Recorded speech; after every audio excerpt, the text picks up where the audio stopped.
Hello student, स्वागत है आप सभी का आपके अपने चैनल गॉड क्लासेस पर। गॉड क्लासेस यानी मैथ्स भी एंड मस्ती भी।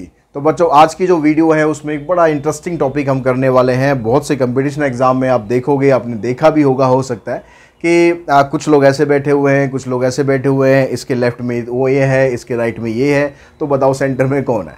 तो यानी इनको हम बोलते हैं सिटिंग अरेंजमेंट। कि आपको सिटिंग अरेंजमेंट करनी है, कैसे कैसे लोगों को बिठाना है। आपने बिठाए भी होंगे अपनी जनरल लाइफ में, लोगों को बिठाए होंगे, लेकिन ऐसे क्वेश्चंस करने के लिए नहीं बिठाए होंगे। कभी खाना खाने के लिए बिठाया होगा, कभी कुछ चीज़ बांटने के लिए बिठाया होगा कि चलो भाई सब लोग ऐसे बैठ जाओ। कभी स्कूल में कोई प्रोग्राम करने में बिठाया होगा। सिटिंग अरेंजमेंट आपने बहुत करी होगी, लेकिन इस तरह से नहीं करी होगी जैसे आज हम करने वाले हैं। ठीक है, तो एक्सरसाइज हमारी 3.6 है, sitting arrangement applied mathematics class 11th। तो इसके सारे क्वेश्चंस आज हम करने वाले हैं पूरे एक्सरसाइज के। तो फर्स्ट क्वेश्चन की अगर हम बात करें तो सबसे पहले जो क्वेश्चंस हमारे सामने आता है,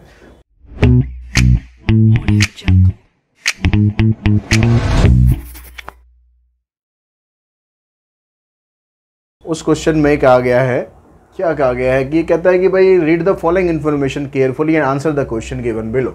ये आपको इन्फॉर्मेशन दे रखी है, इसी इन्फॉर्मेशन को बड़े अच्छे से हमें समझना है, बड़े अच्छे से देखना है और इनको समझ के हमें एक सिटिंग अरेंजमेंट तैयार करना है। जब भी आप सिटिंग अरेंजमेंट करोगे तो बहुत सी बार ऐसी सिचुएशन आएगी कि भाई ए को हम यहाँ बिठा सकते हैं, यहाँ बिठा सकते हैं, दो सिचुएशन आ जाएंगी। तुक्केबाजी मत करना, चलो ए को यहाँ बिठा देते हैं यार, क्वेश्चन जल्दी सॉल्व हो जाएगा। हो सकता है क्वेश्चन आपका सारा गड़बड़ हो जाए। तो आपको कोशिश करनी है बिल्कुल एग्जैक्ट प्लेस फाइंड करने की। जब आप एग्जैक्ट प्लेस फाइंड कर लो कि ए को यहाँ बिठाना है, बी को यहाँ बिठाना है, तभी आप आगे प्रोसीड करो, अदरवाइज मत करो। तो उसके लिए करना क्या है, उसके लिए बड़े ध्यान से स्टेटमेंट को पढ़ना है और जो जो चीज़ें क्लियर होती जाएं उनको हम यहाँ पर लिखते हुए चलेंगे कि इसकी सिटिंग अरेंजमेंट इस तरीके से है। अब यहाँ पर देखो, सबसे पहली लाइन में क्या कहता है कि 11 फ्रेंड्स है। 11 फ्रेंड्स है मतलब आपके पास 11 सिटिंग होनी चाहिए। तो सबसे पहला जो क्वेश्चन है वो सिटिंग अरेंजमेंट ही है। तो यहाँ पर मैं 11 स्पेस ले लेता हूँ। 1 2 3 4 5 6 7 8 9 10 11।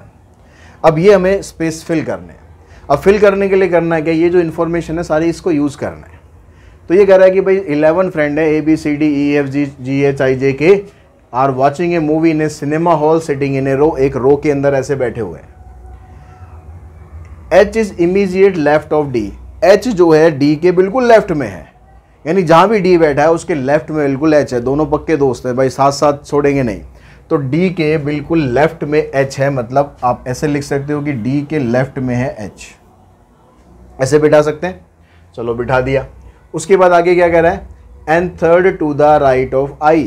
किसके बारे में बता रहा था, ये H के बारे में बता रहा है कि D के ये लेफ्ट में है और I के राइट में तीसरे नंबर पर है, यानी I इसके लेफ्ट में तीसरे नंबर पर हो गया। तो H के लेफ्ट में तीसरे नंबर पर हो गया I। चलिए ये हो गया क्लियर। आगे चलते हैं, कहता है कि J is the immediate neighbour of A and B। J जो है वो A और B का इमीडिएट नेबर है। इमीडिएट नेबर मतलब A का भी पड़ोसी है, B का भी पड़ोसी है, दोनों का पड़ोसी है। दोनों का पड़ोसी कब हो सकता है, जब J उन दोनों के बीच में हो। तो J हमें पता है कि यहाँ पर है, ये तो क्या था, I था। तो J हमें पता है कि यहाँ पर है। इसके ये वाला प्लेस और ये वाला प्लेस हमें अभी एग्जैक्ट नहीं पता कि A यहाँ पे बिठाना है या B यहाँ पर बिठाना है। दिमाग में रखो कि भाई A और B इन दोनों में से किसी एक जगह पर आएगा। उसके आगे चलते हैं, and third to the left of G। J के बारे में बता रहा था ये। J एक तो पड़ोसी है इनका और G के लेफ्ट में तीसरे नंबर पर है, यानी J के राइट में तीसरे नंबर पर कौन हो जाएगा, G हो जाएगा। तो यहाँ पर एक प्लेस ये हो गया, दूसरा प्लेस ये हो गया, यहाँ पर आ गया G। यहाँ तक क्लियर। अब आगे क्या कहता है कि A is the second to the right of E। A जो है वो E के राइट में सेकंड पर है। E के राइट में सेकंड पर है A। Who is at one end of the row. अब ये जो E के बारे में बता रहा है कि A जो है वो E के राइट में सेकंड पर है और E कहाँ पर है, who is at one end of the row. यहाँ से हमारा क्वेश्चन सॉल्व होना स्टार्ट होगा। E जो है रो के एक एंड पर है, यानी E या तो यहाँ पर होगा या यहाँ पर होगा। अगर मैंने E को यहाँ पर बिठा दिया तो आगे तो कोई स्पेस ही नहीं है। A की जो टिकट है वो ख़राब हो जाएगी, सिनेमा हॉल की जगह ही नहीं मिलेगी उसे, क्योंकि E जो है वो E के राइट में सेकंड पर A बैठेगा और कहीं नहीं बैठेगा, मना कर दिया उसने। तो इसका मतलब क्या हुआ कि E यहाँ पर कॉर्नर पे होना चाहिए। ए कहाँ पर हो गया, 2 प्लेस छोड़ के ए हो गया। और यहाँ पर क्या दिया हुआ है, एक लाइन और लास्ट में रह गई है, कहता है F is sitting next to the right of D. F जो है वो डी के राइट में है बिल्कुल, यानी एफ इधर है। And D is the second to the right of C, और डी जो है वो डी के सी के राइट में सेकंड पर है, यानी सी इधर आ जाएगा क्योंकि इसके राइट में सेकंड पर है। अब यहाँ पर देखो आप बिठाओ। अब पहले तो हम यहाँ क्या करते हैं, पहले जे का केस सॉल्व करते हैं। जे क्या था, ए और बी का इमीडिएट पड़ोसी था, तो जे होना चाहिए किस किस के बीच में, ए और बी के बीच में। अगर मैं जे को यहाँ पर रख दूँ तो जे यहाँ पर तो हो नहीं सकता क्योंकि यहाँ तो ई पहले से ही विराजमान है, तो यहाँ पर बी को तो हम बिठा नहीं सकते। तो इसका मतलब जे क्या हो गया, और जे को यहाँ पर लेके नहीं जा सकते क्योंकि जे फिर ए का पड़ोसी नहीं रहेगा। तो यानी जे या तो इधर होना चाहिए या इधर होना चाहिए, इधर पॉसिबिलिटी है नहीं, तो जे को बिठा दिया हमने इधर। अब जे को इधर बिठाएंगे तो बी इधर पड़ोसी आ जाएगा। इसका केस क्लियर। जे के तो यहाँ तक फिल करने के बाद अब हम आते हैं यहाँ पर। यहाँ पर जे के राइट में थर्ड पर जी है, तो जे के राइट में एक प्लेस ही हो गया, 2 प्लेस ही हो गया। अब आ गया यहाँ पर जी, तो इसका किस्सा भी ख़त्म और इसका किस्सा भी ख़त्म। अब आ जाओ उस पर। अगर मैं आई को यहाँ पर रख दूँ तो आई को रखने के बाद एक प्लेस छोड़ के सी होना चाहिए, लेकिन एक प्लेस छोड़ के यहाँ तो जे पहले से विराजमान है, तो आई यहाँ पर तो हो नहीं सकता। आई यहाँ नहीं हो सकता तो आई क्या यहाँ पर हो सकता है। आई के बाद देखो एक ब्लैंक है, फिर सी है, तो आई को मैं अगर यहाँ ना रखूँ, मैं यहाँ रखना चाहूँ तो पॉसिबल ही नहीं है क्योंकि आई के बाद मुझे क्या चाहिए, 1 2 3 4 5 लोगों को और बिठाना है। आई को मैंने यहाँ बिठा दिया तो 3 ही सीट बची हैं, 2 लोग खड़े रह जाएंगे। खड़े बिल्कुल ही रखना भैया, पूरी प्रॉपर सीट देनी है। तो आई को हम यहाँ पर रख देते हैं, आई इधर आ गया, जी फिर बीच में ब्लैंक स्पेस पर हो गया, सी एच डी एफ। अब बचा कौन इनमें से, इनमें से 10 तो हमने बिठा दिए, 11वां कौन सा बच गया, 11वां बच गया के, तो के को यहाँ बिठा दो। अब ये आपका पूरा सिटिंग अरेंजमेंट हो गया। अब आप आराम से बैठ के जो भी मूवी देखनी है वो देख सकते हो, लेकिन उससे पहले इन 4 क्वेश्चन के आंसर और दे देते हैं। अब यहाँ पर कहता है who is sitting at the centre of row. Centre में कौन है, सेंटर मतलब छठे नंबर पर, इधर से भी इधर से भी, तो 1 2 3 4 5 6, छठे नंबर पर आई है। Who are the neighbour of H, H के पड़ोसी कौन है, एच का पड़ोसी सी भी है और डी भी है। How many person are sitting between E and F, E और एफ के बीच में कितने लोग बैठे हैं, टोटल 11 थे, ई और एफ कॉर्नर पे है तो बीच में 9 लोग हो गए। Name the person sitting 5th to the right of K right में 5th पे कौन है, 1 2 3 4 5, यहाँ पर आइए जी। तो ये आपके आंसर आ गए। उसके बाद अब नेक्स्ट क्वेश्चन पे चलते हैं, क्वेश्चन नंबर 6। बस ऐसे ही आपको स्टेटमेंट पढ़ के ना सही से अरेंजमेंट करना है। यहाँ पर कहता है कि 9 girls A B C D E F G H I, 9 girls हैं, 1 2 3 4 5 6 7 8 9। अब देखो क्या क्या कहता है, D sitting second to the right of E, E के राइट में सेकंड पर है D. And C is sitting third to the right of E, C sitting E के राइट में थर्ड पर है C. B sitting at one end of the row, अब B एक एंड पर है, एंड पर मतलब बी या तो इधर है या फिर इधर है, हमें नहीं पता अभी किधर है। ठीक है, चलो उसको हम अभी छोड़ देते हैं, बी का हमें अभी पता नहीं चला। ये कौन था, ये था ई था ना हमारा पहले। ठीक है, तो यहाँ पर देखो ई के बाद एक प्लेस छोड़ के डी है, तो ई के बाद एक प्लेस छोड़ के डी है, यानी इन दोनों को हमने कंबाइन करके ये बना दिया। अब आगे क्या कहता है, H is sitting between F and G, F H जो है वो एफ और जी के बीच में है। अब एफ इधर है या जी इधर है पता नहीं अभी। B sitting third to the right of F, अब इसने आपको ये बोला था कि बी जो है वो एक एंड पर है। अगर मैं बी को इस एंड पर ले लूँ तो यहाँ पर ये कह रहा है कि B sitting third to the right of F, यानी एफ के लेफ्ट में भी होना चाहिए। अगर बी पहले से यहाँ पर है तो आप एफ को यहाँ पर ले सकते हो ना, थर्ड पे लेफ्ट पे, लेकिन अगर मैं बी को यहाँ ले लूँ तो बी तो किसी के लेफ्ट में नहीं आएगा, यानी बी यहाँ पर इस कॉर्नर पर आ गया। और B sitting third to the right of F, मतलब एफ के लेफ्ट में देखेंगे तो बी तीसरे नंबर पर है, यानी इधर आ गया एफ। उल्टा कर दिया हमने, बी जो है वो राइट में होना चाहिए एफ के, तो बी इस एंड पर होना चाहिए। इसको हटाओ यहाँ से, क्योंकि बी राइट में तभी होगा 1 2 3, एफ के राइट में बी यहाँ पर होगा और बी एक कॉर्नर पे होना चाहिए, इसलिए यहाँ पर होगा, यहाँ पर नहीं आ सकता। F is sitting to the immediate right of A. F कहाँ पर है? राइट के बिल्कुल, ए के बिल्कुल राइट पर, यानी ए इधर आ गया। तो अब ये इन्फॉर्मेशन हमारे पास थी। अब इनकी हेल्प से हमारे पास क्या रह गया, और देखो क्या क्या रह गया हमारे पास, कहाँ पर हम क्या रख सकते हैं। ये वाली इन्फॉर्मेशन हमारी हो गई, इसके हिसाब से कोई मिस तो नहीं हो गया। ये देखो, B is sitting third to the right of F, ये भी हो गया। H is sitting between F and G, F और जी के बीच में, एफ और जी के बीच में एच है। तो एफ अगर हमने इधर लिया तो जी इधर होना चाहिए, तभी एच इनके बीच में आएगा, नहीं तो एच कहीं बनेगा ही नहीं। अब क्या रह गया आपके पास? ई और ब्लैंक, फिर डी, फिर सी। 4 प्लेस हैं, 4 प्लेस हमारे पास ये हो गए। ई इधर आएगा, बीच में एक ब्लैंक आएगा, फिर डी आएगा, फिर सी आएगा। अब कौन रह गया? देखो, A B C D E F G H, I महाराज रह गए। आई को यहाँ बिठा दो। अब इनके आंसर दो। Who are the immediate neighbour of A? A का इमीडिएट नेबर कौन है? सी और एफ है। Who is sitting to the right of E? E के राइट में कौन है? आई है। Which girl is sitting exactly in the middle of all girls? तो 5वें नंबर पे कौन है? A. How many girls are seated between E and H? E और एच के बीच में 1 2 3 4 5। तो ये आपका आंसर आ गया। ठीक है, E I D C A F H G B. अब इसी तरीके से आप क्वेश्चन नंबर 11 आप कर सकते हो। ठीक है, वो भी लीनियर अरेंजमेंट का ही क्वेश्चन है, तो उसको आप खुद ट्राई करेंगे। इसको एक बार नहीं आएगा तो कमेंट बॉक्स में कमेंट करके बताएंगे। अब उसके बाद आते हैं हम क्वेश्चन नंबर 16 पर। अब ये जो अभी 2 क्वेश्चन हमने करे, या जो स्टार्ट एक क्वेश्चन और जो आपको करना है, वो सब है लीनियर अरेंजमेंट, मतलब आपको सीधे सीधे लाइन में बिठाना है।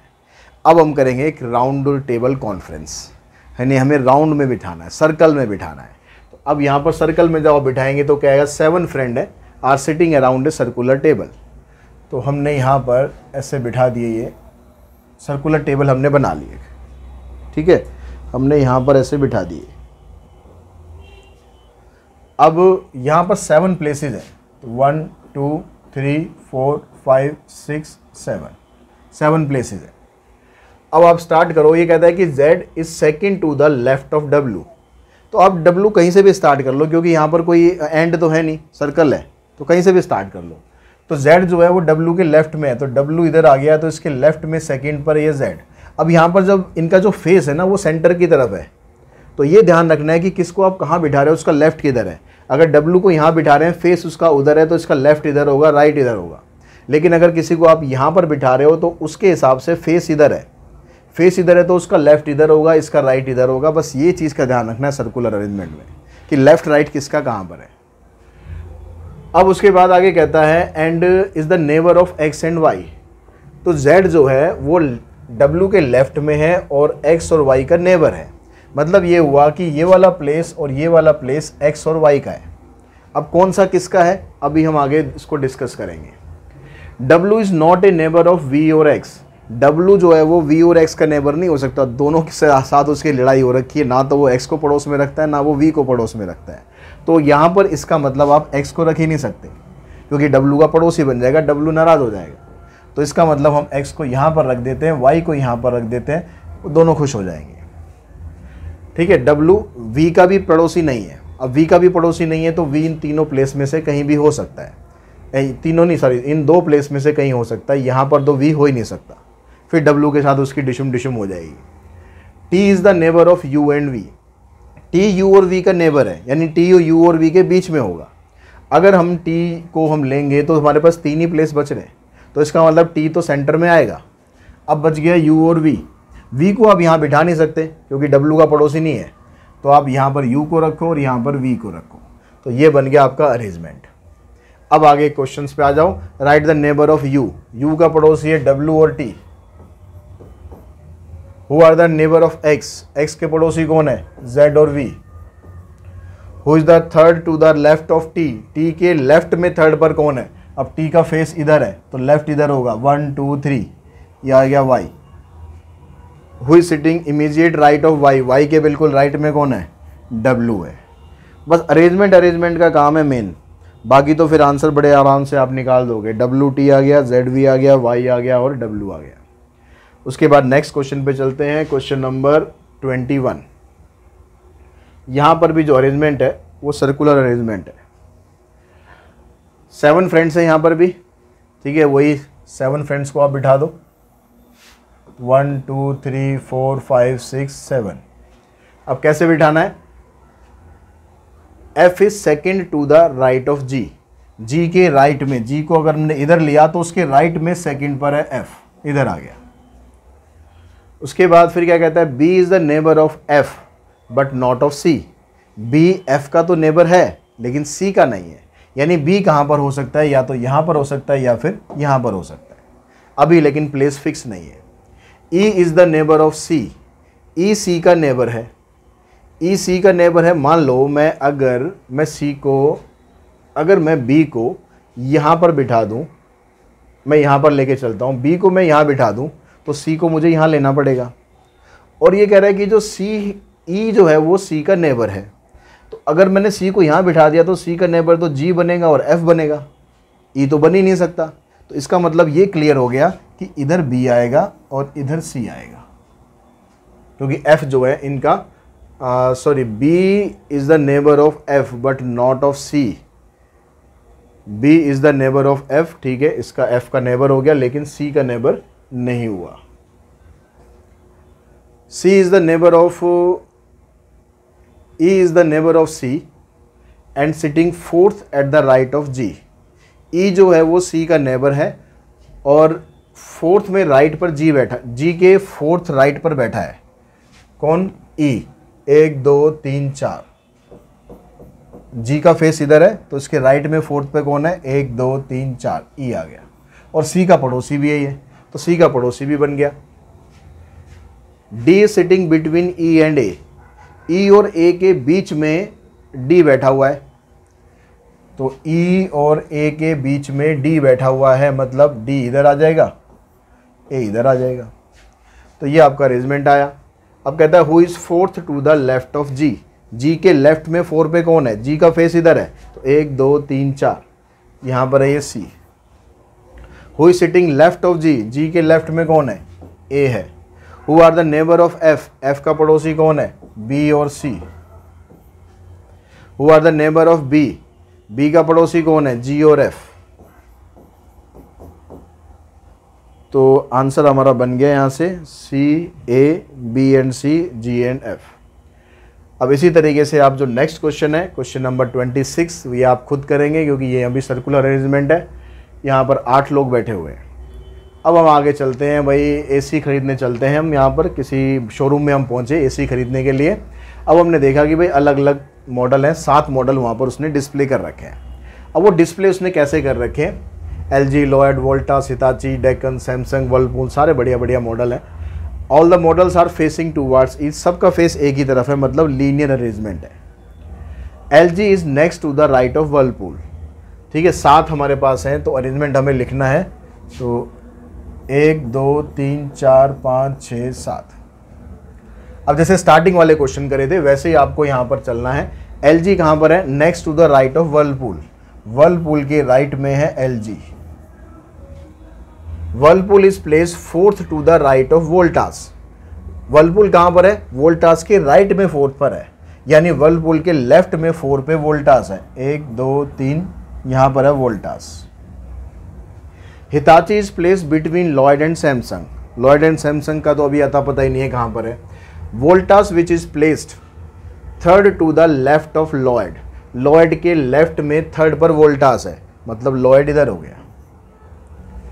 इज एट वन एंड, और वोल्टास एक एंड पर है, तो वोल्टास अगर एक एंड पर हुआ तो वोल्टास यहाँ तो हो नहीं सकता, बाकी के मॉडल कहाँ जाएंगे, तो इसलिए वोल्टास को रखना है हमें यहाँ पर। 2 प्लेस छोड़े हमने, यहाँ आ गया लॉयड, फिर उसके बाद यहाँ पर वर्लपूल, यहाँ पर आ गया LG। अब देखो क्या रह गया, और हिताची जो था वो लॉयड और सैमसंग के बीच में है, तो लॉयड इधर है, हिताची इधर होना चाहिए, सैमसंग इधर होना चाहिए। रह कौन गया, कौन सा ब्रांड रह गया भाई, कौन सा ब्रांड रह गया, डेक्कन, डेक्कन ब्रांड रह गया। ये आपका अरेंजमेंट आ गया। ठीक है, Voltas, Samsung, Hitachi, Lloyd, Whirlpool, LG and Deccan. अब देखो which AC brand lies between Hitachi and Whirlpool. Hitachi और वर्लपूल के बीच में कौन है? लॉयड है। Name the air conditioner that is placed at the extreme right. बिल्कुल राइट में कौन है? डेक्कन है।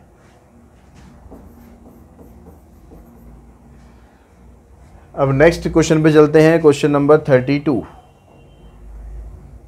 तो 32 में क्या कहता है आपसे, 5 फ्रेंड है, are sitting in a line पर बैठे हुए हैं, facing towards the wall, wearing red, grey, yellow, violet and black shoes. 5 colour के शूज उन्होंने पहन रखे हैं, मतलब एक ने एक ही कलर के पहन रखे हैं, 5 नहीं। The person wearing yellow and red shoes are not standing at the end position. तो येलो रेड वाले जो हैं वो एंड पोजिशन पर नहीं है। ठीक है, 5 हमारे पास है, तो पहले हम यहाँ पर वो बना लेते हैं, 1 2 3 4 5। अब ये कह रहा है कि जो येलो और रेड है ये एंड में नहीं है, मतलब येलो रेड यहाँ पर 3 प्लेस में से कहीं है। The person in the middle position is wearing black shoes. जो मिडिल में है वो ब्लैक है। And the person with red shoes is not in his left. जिसके पास रेड शूज है वो ब्लैक के लेफ्ट में नहीं है, तो वो राइट में हो गया, क्योंकि रेड और येलो कहाँ होंगे? यहीं पर ही होंगे, एंड पे तो हो नहीं सकते, ये मना कर दिया उसने। The person wearing violets is standing on extreme right. The violet है वो यहाँ पर है। कौन सा कलर बच गया? अब ग्रे बच गया, ग्रे आ गया इधर। अब देखो who is on 4th position from right. Right से 4th पोजिशन पर है येलो। वो standing on the extreme left पर है ग्रे। तो ये हमारा क्वेश्चन हो गया। अब इसी के साथ ही जो एक्सरसाइज हमारी फिनिश होगी, साथ ही चैप्टर भी फिनिश होगा। क्वांटिटेटिव एप्टीट्यूड बड़ा इंटरेस्टिंग चैप्टर था और आई थिंक आप लोगों को भी इसे करने में इंटरेस्ट आया होगा, समझ में आया होगा। और साथ ही साथ आपने इस वीडियो को और पूरी प्लेलिस्ट को अपने फ्रेंड्स के साथ भी शेयर कर दिया होगा, ऐसा मुझे विश्वास है। नहीं किया हुआ है तो अभी तो अब आगे कर दो, और साथ भी आप भी सब्सक्राइब करके रखो, बेल आइकन को प्रेस करके रखो, आगे हम जो भी चैप्टर स्टार्ट करेंगे वो आप तक तुरंत पहुँच सके। आज की इस वीडियो में इतना ही। Thanks to all of you.